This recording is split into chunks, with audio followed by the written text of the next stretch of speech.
Chapter 21, California and its Inhabitants. We kept up a constant connection with the Presidio, and by the close of the summer I had added much to my vocabulary, beside having made the acquaintance of nearly everybody in the place, and acquired some knowledge of the character and habits of the people as well as of the institutions under which they live.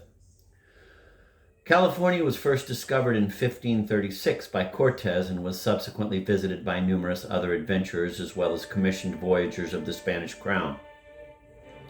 It was found to be inhabited by numerous tribes of Indians and to be in many parts extremely fertile, to which, of course, was added rumors of gold mines, pearl fishery, etc.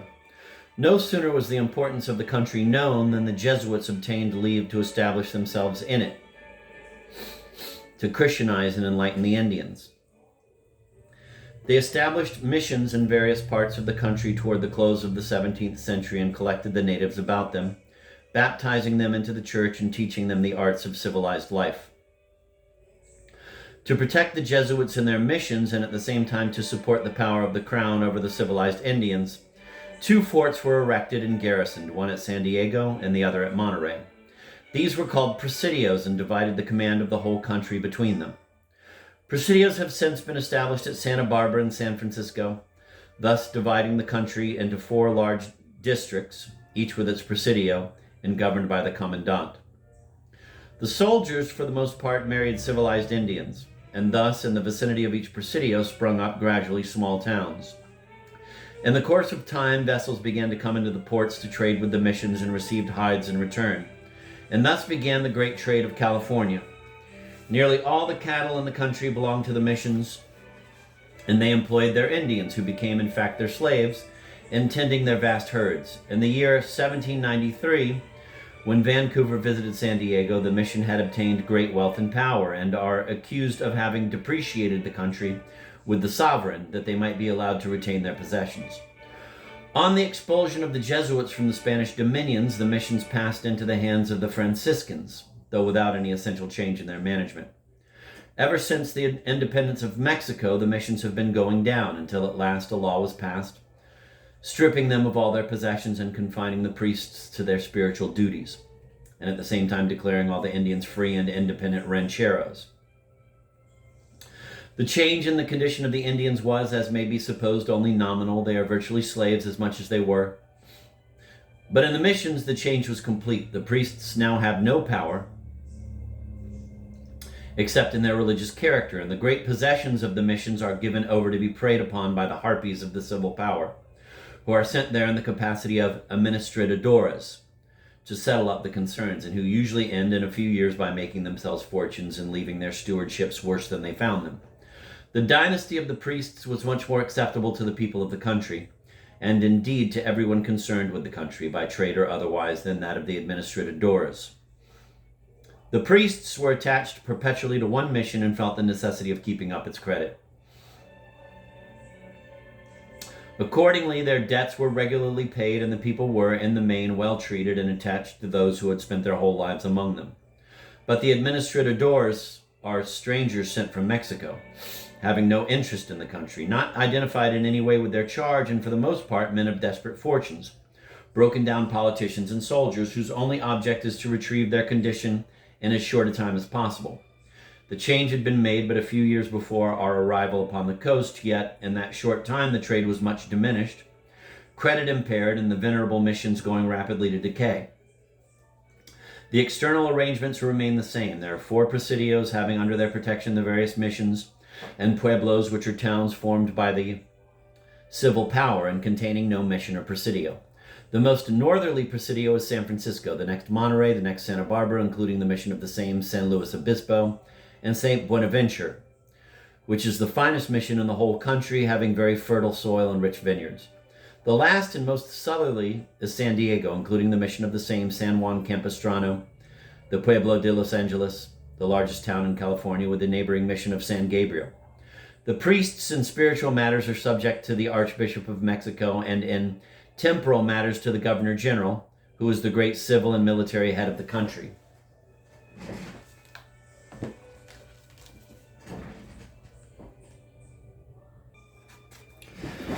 The government of the country is an arbitrary democracy, having no common law and no judiciary.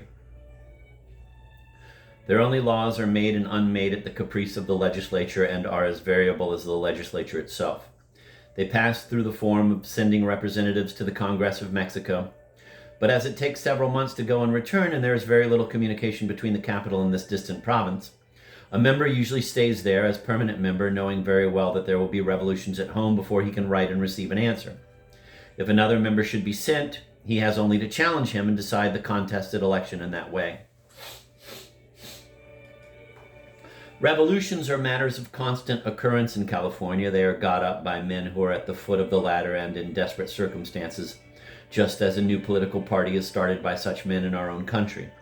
The only object, of course, is the loaves and fishes, and instead of caucusing, paragraphing, libeling, feasting, promising and lying as with us, they take muskets and bayonets, and seizing upon the Presidio and Custom House, divide the spoils and declare a new dynasty.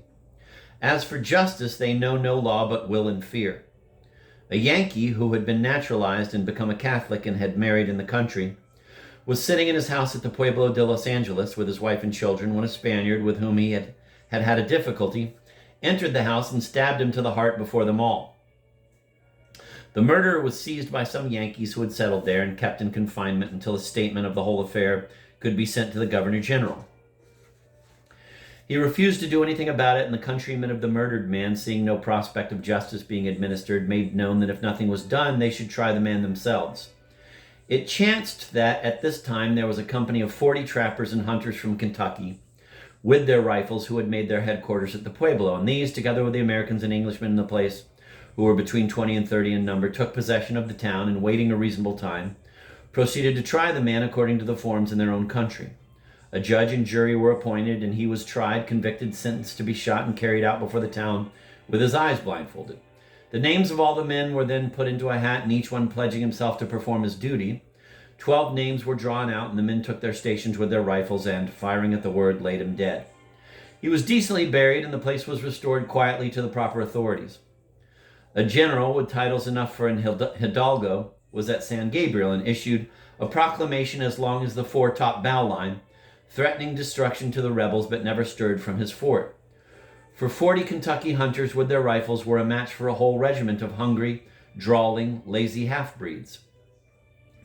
This affair happened while we were at San Pedro, the port of the Pueblo, and we had all the particulars directly from those who were on the spot. A few months afterwards, another man, whom we had often seen in San Diego, murdered a man and his wife on the high road between the Pueblo and San Luis Rey, and the foreigners not feeling themselves called upon to act in this case, the parties being all natives, nothing was done about it, and I frequently afterwards saw the murderer in San Diego, where he was living with his wife and family. When a crime has been committed by Indians, justice, or rather vengeance, is not so tardy. One Sunday afternoon, while I was at San Diego, an Indian was sitting on his horse, when another, with whom he had had some difficulty, came up to him, drew a long knife, and plunged it directly into the horse's heart. The Indian sprang from his falling horse, drew out the knife, and plunged it into the other Indian's breast over his shoulder, and laid him dead. The poor fellow was seized at once, clapped into the calabozo, and kept there until an answer could be received from Monterey. A few weeks afterwards, I saw the poor wretch sitting on the bare ground in front of the calabozo, with his feet chained to a stake and handcuffs about his wrists. I knew there was very little hope for him, although the deed was done in hot blood, the horse on which he was sitting being his own and a great favorite, yet he was an Indian, and that was enough. And about a week after I saw him, I heard that he had been shot. These few instances will serve to give one a notion of the distribution of justice in California. In their domestic relations, these people are no better than in their public. The men are thriftless, proud, and extravagant, and very much given to gaming, and the women have but little education and a good deal of beauty, and their morality, of course, is none of the best. Yet the instances of infidelity are much less frequent than one would at first suppose. In fact, one vice is set over against another, and thus something like a balance is obtained. The women have but little virtue, but then the jealousy of their husbands is extreme, and their revenge deadly and almost certain. A few inches of cold steel has been the punishment of many an unwary man, who has been guilty, perhaps, of nothing more than indiscretion of manner. The difficulties of the attempt are numerous, and the consequences of discovery fatal. With the unmarried women, too, great watchfulness is used. The main object of the parents is to marry their daughters well, and to this, the slightest slip would be fatal.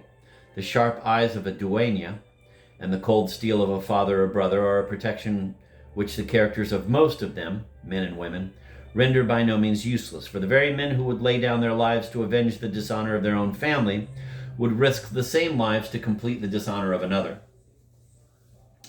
Of the poor Indians, very little care is taken. The priests, indeed, at the missions are said to keep them very strictly, and some rules are usually made by the alcaldes to punish their misconduct, but it all amounts to but little. Indeed, to show the entire want of any sense of morality or domestic duty among them, I have frequently known an Indian to bring his wife, to whom he was lawfully married, in the church, down to the beach and carry her back again, dividing with her the money which she had got from the sailors. If any of the girls were discovered by the alcalde to be open evil livers, they were whipped and kept at work sweeping the square of the Presidio and carrying mud and bricks for the buildings. Yet a few reals would generally buy them off. Intemperance, too, was a common vice among the Indians. The Spaniards, on the contrary, are very abstemious, and I do not remember ever having seen a Spaniard intoxicated. Such are the people who inhabit a country embracing 400 or 500 miles of seacoast, with several good harbors, with fine forests in the north, the waters filled with fish, and the plains covered with thousands of herds of cattle, blessed with a climate than which there can be no better in the world, free from all manner of diseases, whether epidemic or endemic, and with a soil in which corn yields from 70 to 80 fold. In the hands of an enterprising people, what a country this might be, we are ready to say. Yet how long would a people remain so in such a country? The Americans, as those from the United States are called, and the Englishmen, who are fast filling up the principal towns and getting the trade into their hands, are indeed more industrious and effective than the Spaniards, yet their children are brought up Spaniards in every respect, and if the, quote, California fever, end of quote, laziness, spares the first generation, it always attacks the second.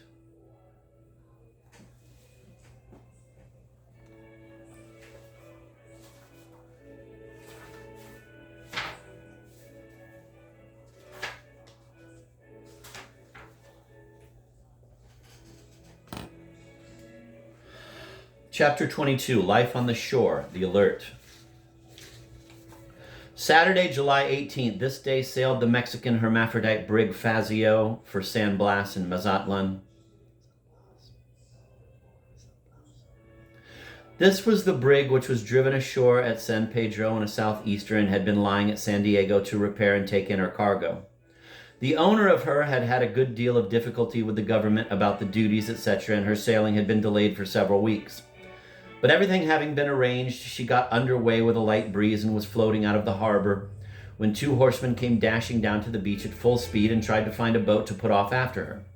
But there being none on the beach, they offered a handful of silver to any Kanaka who would swim off and take a letter on board. One of the Kanakas, a fine, active, well-made young fellow, instantly threw off everything but his duck trousers and, putting the letter into his hat, swam off after the vessel. Fortunately, the wind was very light and the vessel was going slowly, so that although she was nearly a mile off when he started, he gained on her rapidly. He went through the water, leaving a wake like a small steamboat. I certainly never saw such swimming before. They saw him coming from the deck, but did not heave to, suspecting the nature of his errand, yet, the wind continuing light, he swam alongside and got on board and delivered his letter. The captain read the letter, told the Kanaka there was no answer, and giving him a glass of brandy, left him to jump overboard and find the best of his way to the shore. The Kanaka swam in for the nearest point of land and, in about an hour, made his appearance at the hidehouse. He did not seem at all fatigued, had made $3 or $4, got a glass of brandy, and was in fine spirits. The brig kept on her course, and the government officers who had come down to forbid her sailing went back, each with something like a flea in his ear, having depended upon extorting a little more money from the owner.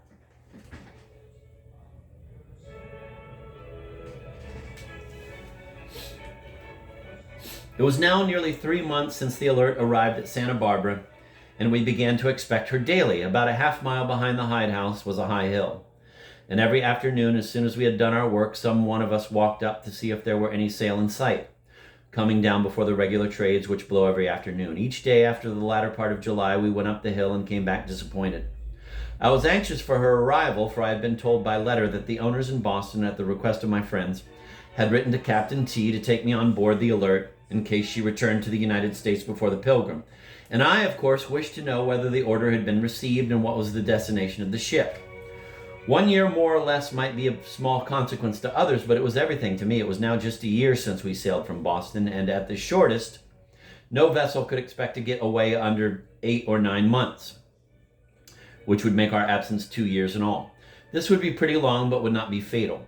It would not necessarily be decisive of my future life, but 1 year more would settle the matter. I should be a sailor for life, and although I had made up my mind to it before I had my letters from home and was, as I thought, quite satisfied, yet as soon as an opportunity was held out of me of returning, and the prospect of another kind of life was open to me, my anxiety to return and, at least, to have the chance of deciding upon my course for myself was beyond measure. Beside that, I wished to be equal to either fortune and to qualify myself for an officer's berth, and a hide house was no place to learn seamanship in. I had become experienced in hide curing, and everything went on smoothly, and I had many opportunities of becoming acquainted with the people and much leisure for reading and studying navigation. Yet practical seamanship could only be got on board ship. Therefore, I determined to ask to be taken on board the ship when she arrived. By the 1st of August, we finished curing all our hides, stored them away, cleaned out our vats, in which latter work we spent 2 days up to our knees in mud and the sediments of 6 months' hide curing, in a stench which would drive a donkey from his breakfast, and got in readiness for the arrival of the ship, and had another leisure interval of 3 or 4 weeks, which I spent as usual in reading, writing, studying, making and mending my clothes, and getting my wardrobe in complete readiness in case I should go on board the ship, and in fishing, ranging the woods with the dogs, and in occasional visits to the Presidio and Mission. A good deal of my time was spent in taking care of a little puppy which I had selected from 36 that were born within 3 days of one another at our house. He was a fine, promising pup with 4 white paws and all the rest of his body of a dark brown. I built a little kennel for him and kept him fastened there, away from the other dogs, feeding and disciplining him myself. In a few weeks I got him in complete subjection, and he grew finely, was very much attached to me, and bid fair to be one of the leading dogs on the beach. I called him Bravo, and the only thing I regretted at the thought of leaving the beach was parting with him. Day after day we went up the hill, but no ship was to be seen, and we began to form all sorts of conjectures as to her whereabouts. And the theme of every evening's conversation at the different houses and in our afternoon paseo upon the beach was the ship, where she could be. Had she been to San Francisco, how many hides she would bring, etc., etc. Tuesday, August 25th. This morning, the officer in charge of our house went off beyond the point of fishing. This morning, the officer in charge of our house went off beyond the point of fishing in a small canoe with 2 Kanakas, and we were sitting quietly in our room at the hide house when just before noon we heard a complete yell of "Sail ho!" breaking out from all parts of the beach at once, from the Kanaka's oven to the Rose's house. In an instant, everyone was out of his house, and there was a fine, tall ship with royals and skysails set, bending over before the strong afternoon breeze and coming rapidly round the point. Her yards were braced sharp up, every sail was set and drew well. The Yankee ensign was flying from her mizzen peak, and having the tide in her favor, she came up like a racehorse. It was nearly 6 months since a new vessel had entered San Diego, and of course everyone was on the qui vive. She certainly made a fine appearance. Her light sails were taken in as she passed the low, sandy tongue of land, and clewing up her head sail, she rounded handsomely to, under her mizzen topsail, and let go the anchor at about a cable's length from the shore. In a few minutes, the topsail yards were manned, and all 3 of the topsails furled at once.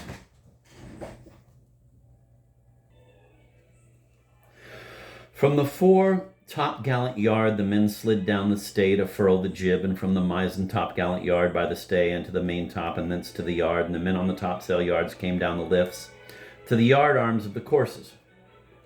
The sails were furled with great care, the bunts triced up by jiggers, and the jibs stowed in cloth. The royal yards were then struck, tackles got upon the yard arms and the stay, the longboat hoisted out, a large anchor carried astern, and the ship moored. Then the captain's gig was lowered away from the quarter, and a boat's crew of fine lads between the ages of 14 and 18 pulled the captain ashore. The gig was a light whaleboat, handsomely painted and fitted up with cushions, etc. in the stern sheets. We immediately attacked the boat's crew and got very thick with them in a few minutes. We had much to ask about Boston, their passage out, etc., and they were very curious to know about the life we were leading upon the beach. One of them offered to exchange with me, which was just what I wanted, and we had only to get the permission of the captain. After dinner, the crew began discharging their hides, and as we had nothing to do at the hide houses, we were ordered aboard to help them. I had now my first opportunity of seeing the ship, which I hoped was to be my home for the next year. She looked as well on board as she did from without. Her decks were wide and roomy, there being no poop or house on deck, which disfigures the after part of most of our vessels. Flush, fore and aft, and as white as snow, which the crew told us was from constant use of holy stones. There was no foolish gilding and gingerbread work to take the eye of landsmen and passengers, but everything was ship-shape and Bristol fashion. There was no rust, no dirt, no rigging hanging slack, no fag ends of ropes and Irish pendants aloft. Irish pendants aloft, and the yards were squared to a T by lifts and braces. The mate was a fine, hearty, noisy fellow with a voice like a lion and always wide awake.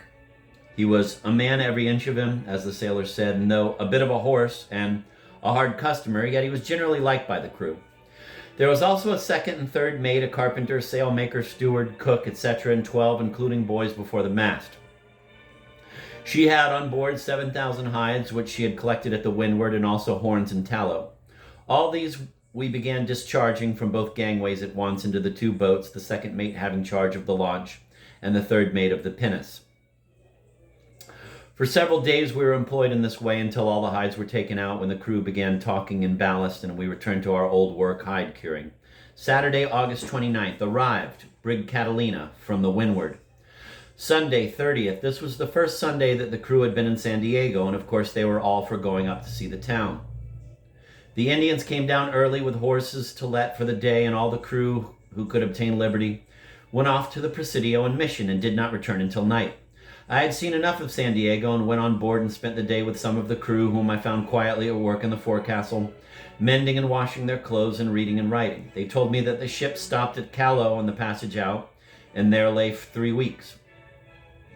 She had a passage of little over 80 days from Boston to Callao, which is one of the shortest on record.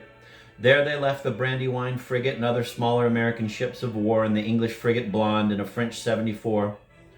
From Callao, they came directly to California and had visited every port on the coast, including San Francisco. The forecastle in which they lived was large, tolerably well lighted by bullseyes, and being kept perfectly clean, had quite a comfortable appearance. At least, it was far better than the little black dirty hole in which I had lived so many months on board the Pilgrim.